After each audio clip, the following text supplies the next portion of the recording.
قرآن مجید کا تیسرا سورہ سورہ آل عمران۔ سورہ آل عمران کے متعلق چند مختصر نکات۔ بسم اللہ الرحمن الرحیم۔ سورہ آل عمران موجودہ ترتیب کے لحاظ سے قرآن مجید کا تیسرا اور ترتیب نزول کے اعتبار سے 89واں سورہ ہے۔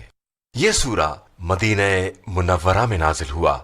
چونکہ اس سورہ کی آیت نمبر 33 میں آل عمران کا تذکرہ ہے، اس لیے اسے سورہ آل عمران کہا جاتا ہے۔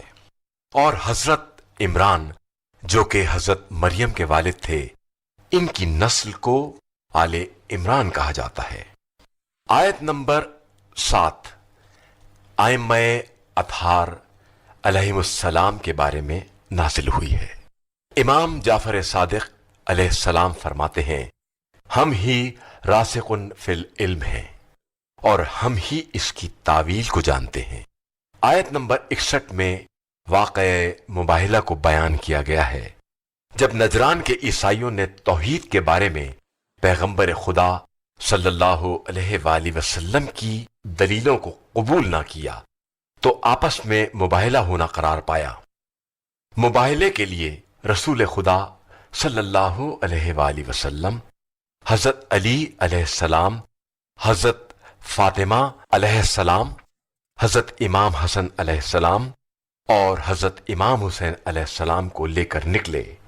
جب ان ذوات مقدسہ کو دیکھا تو نجران کے عیسائیوں نے مباہلے سے انکار کیا اور وہ جزیہ دینے پر آمادہ ہوئے۔ آیت نمبر 97 میں اللہ نے صاحب استطاعت پر حج کو واجب قرار دیا ہے۔ حج کو اللہ نے علی الناس یعنی تمام لوگوں پر واجب قرار دے کر اسے سارے عالم انسانیت کے لیے فرض قرار دیا ہے۔ آیت میں حج ترک کرنے والوں کو کافر سے تعبیر کیا گیا ہے، جو اس کی اہمیت کی عظیم ترین دلیل ہے۔ جب اس سورہ کی آیت نمبر 103 نازل ہوئی تو ایک اعرابی نے آ کر کہا، یا رسول اللہ صلی اللہ علیہ وآلہ وسلم، اللہ کی رسی کون سی ہے؟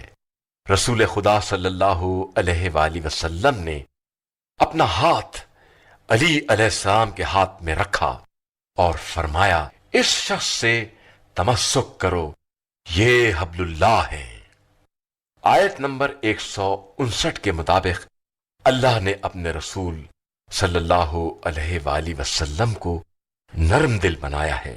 اگر آپ صلی اللہ علیہ وآلہ وسلم سخت مزاج ہوتے تو لوگ آپ صلی اللہ علیہ وآلہ وسلم کے قریب آنے سے کتراتے اور دین اسلام کی تبلیغ میں وہ کامیابی نہ ملتی جو آپ صلی اللہ علیہ وآلہ وسلم کے حسن اخلاق اور نرم دلی کی وجہ سے ملی ہے، جس کی واضح مثال فتح مکہ کے دن عام معافی کا اعلان ہے۔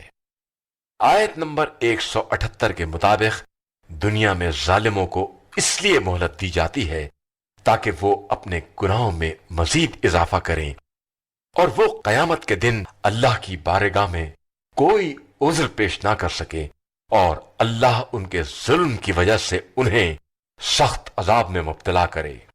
جو شخص سورہ آل عمران کی تلاوت کرے گا اسے روز قیامت نورانی لباس عطا کیا جائے گا۔